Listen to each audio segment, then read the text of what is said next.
korang. Okay, hari ni Kak Ayah nak tunjuk macam mana kita nak buka boot belakang truss. Tapi sebelum tu, pastikan kunci ni kena dekat dengan boot belakang ni.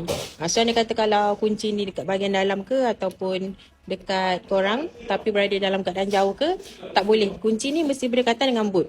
So, kalau korang tengok, dia ada sensor bawah ni tau.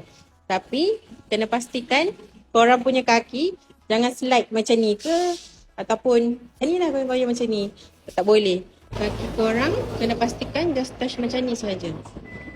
So, dia bunyi. Dan dia akan terbuka lah.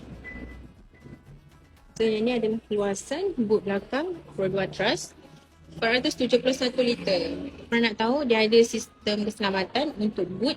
Andai kata kalau korang berada dekat area sini and then tiba-tibalah boot belakang korang ni tertutup, dia tersekat. Contoh Kak Ayah tunjuk, dia akan tersekat macam ni lah. So andai kata korang berada dalam situasi ni, korang tak terkepit lah. Ini adalah salah satu features untuk Pro2 Truss. Alright, terima kasih.